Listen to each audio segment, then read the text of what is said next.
Let's talk about what really causes business failure. Because I had to, look, as I mentioned before, I had a lot of different times where my businesses were, I was the problem with my business.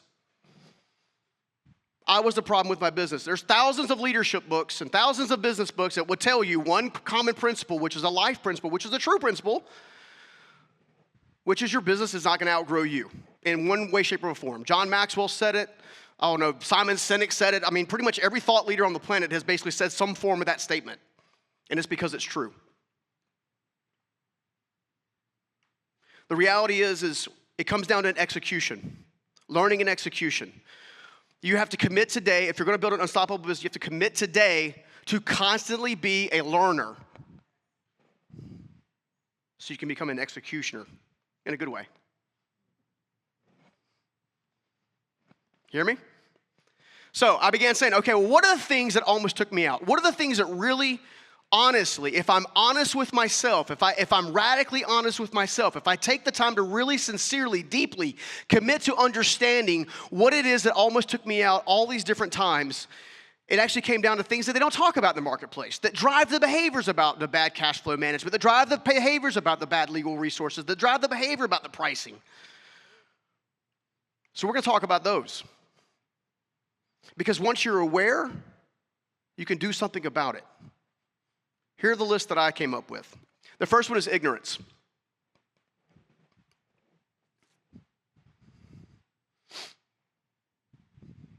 You don't know what you don't know. I've been there a lot. You don't know what you don't know. The second one, obviously, is on the screen, which is arrogance. You think you know it all. Interesting. You think because you've had a level of success in a certain capacity that all of a sudden you've got my mastery level exposure in building a business. Because you can drive nails really well, in my case, you can run a business. Because you can do the thing, you can run a business. Great entrepreneurs that ultimately change the marketplace and change the world, they are always learning and they're always growing.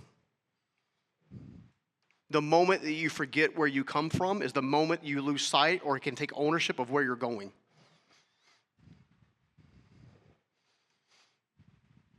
I want to always remember in my heart and in my head the kid who was sleeping in a car. I don't ever want to be too far from him.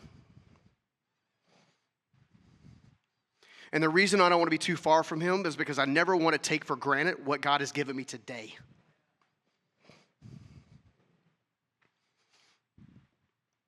Arrogance will stop you in your tracks.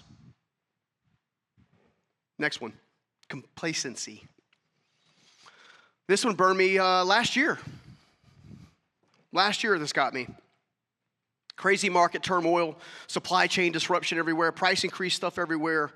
And I took for granted, I got complacent, that I needed to supervise my management team and my team in general to make sure that they were stewarded through that marketplace really well. And by the time that I figured it out, 6 months in, guys, my bus was off the street. And I had to jump back on the bus and get in the steering wheel and crank it hard left. Had to change out a lot of our folks and our staff, unfortunately, who also weren't paying attention. Because I took for granted where we were. I took for granted, well, we've been in business for almost 25 years, man. Like, this shouldn't be happening. This shouldn't be happening. But yet it was happening. Next one, paralysis. You're overthinking. You're not deciding. You let something spin and spin and spin in your head, especially if it's something super sensitive like removing a team member that has been with your company for a long, long time. I told my team this recently, and I'm not sure why this is coming up now, but I just want to kind of give you a little break on it. That from $0 to $1 million, you'll keep about 90% of the people that started off the business with you. Okay? 0 to 1 million. You get to keep a huge chunk of your team. 0 to 5 million, 70%. 0 to 10 million, 50%. As you escalate in top-line revenue, the people within the business are either going to be wanting to grow themselves or they're not going to want to be growing themselves. And if they don't grow with themselves, they can't grow with the business. And as a result, they won't be part of your team unless you let them be part of your team, which then holds your business back, which then holds you back, which then actually prevents you because you love them and you care about them and you went through the baptisms and you did all these different things. And it's okay to love people. I want you to love people. I do. I love people. But I finally, as of literally 3 years ago, finally had to separate myself from their emotional stuff. Because I'm in charge of stewarding a business that is responsible for hundreds of people. Every decision that I make, whether it's to promote somebody from within or to hold somebody back or to remove somebody, every one of those decisions ultimately affects everyone. And as the entrepreneur, the business person in you, you're also going to basically deal with the same thing. All right. Focus. Lack of focus. You are not actually focused on growing a business, you're focused on doing something else. Or because you feel anxiety-ridden, you feel overwhelmed, you don't want to focus.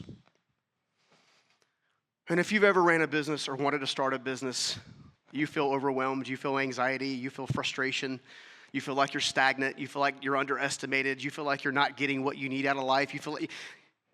The reason you feel that way is because every entrepreneur feels that way. Every one of them. The trick is being able to focus when everybody else is fleeing. That's the trick. In order to focus, we'll talk about this a little bit later on, you have to put yourself in a set of circumstances where you have guardrails and guidelines that protect you with your ability to focus. One of the things I'm trying like crazy to do, and I still haven't mastered it yet, which is to build a great business, have great team members, but also make sure that I'm home and present with my family in a really strong way. I've always struggled with that. So when I go home now, I literally basically have to I was getting text messages last night. My phone was going, and my wife was like, things over there. I said, it's after 6. I'm not even going to look at it. And I'm having to do that because it's something I haven't been great at. So make your focus count. Make your focus count. When you're at work and you're doing your thing, focus on that. When it's time to actually focus on the family, hey, that's actually a great organization. Focus on the family. When you do that, focus on that. The other one's lack of a mentor. I was very fortunate very early on to have Steve Myrick. He was my first mentor. I've had a lot of others since then. We'll cover the mentorship matrix in a later lesson, which is going to give you the boundaries to select a mentor specifically and the types of mentors that make learning easy. Never has it been easier than ever before to learn from masters at certain levels of business, certain levels of life, certain levels of relationships, certain levels of faith. There are masters in those organizations, and you have direct access to them now that we did not have a decade ago. So we're going to go through that. All right. Lack of responsibility and accountability.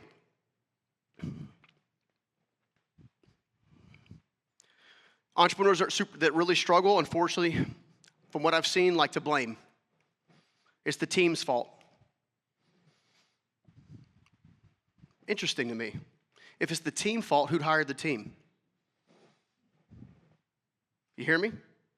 Like this is I'm telling you stuff that I've had to tell myself. I've struggled with all of these.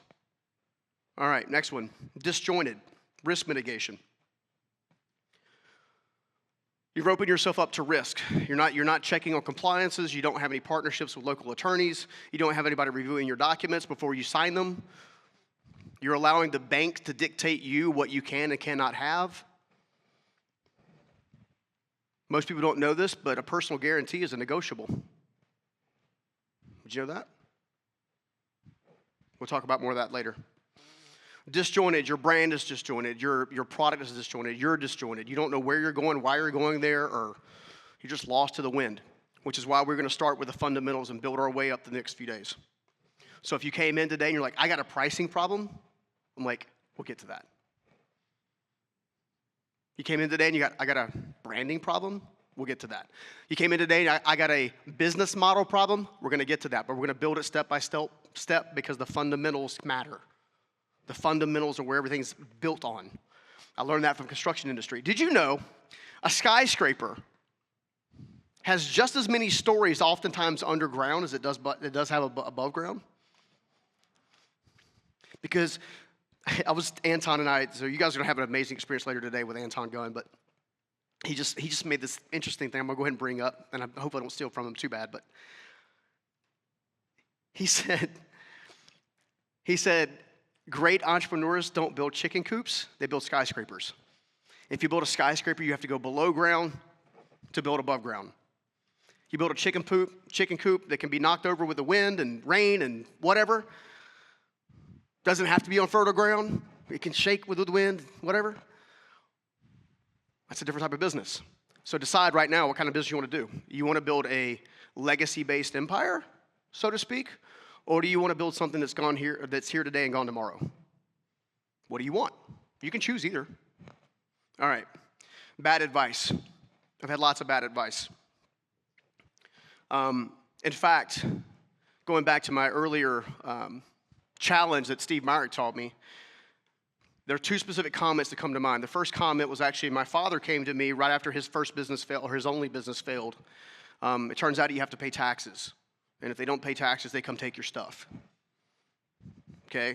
They're the only organization on the planet that if you don't do what you're supposed to do, they'll literally come take your stuff. Well, he was going through that, and I remember him coming home. It was just before we had the repossessions and stuff like that.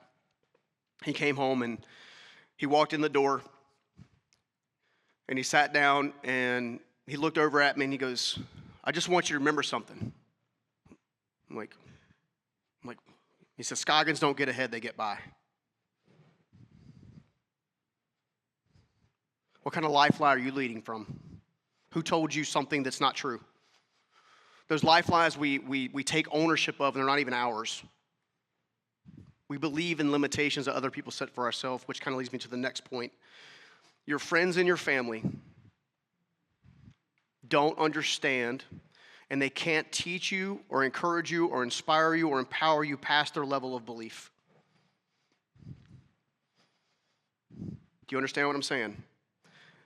My father tried to talk me out of building the first flagship business that allowed all this to become possible. He tried with all of his might to do that.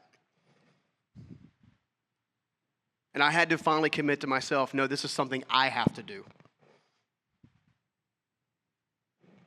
This is something I have to do. And as a result, it became something. So when you're actually listening to your friends and your family and the people around you who do love you, it's not that they don't love you, it's just that they can't see past their own level of belief. They can't see it. My family that I have is sometimes struggles with seeing things that I see. Now, they can also see blind spots, so it's not like there's no value, but you have to be very careful on the advice that you're taking based on where's it coming from. Is it coming from a limiting belief from that person, or is it coming from genuine concern? Did they see something? Is it a blind spot? And I've got blind spots. I've had my family bring up blind spots, i.e., not spending enough time with the family.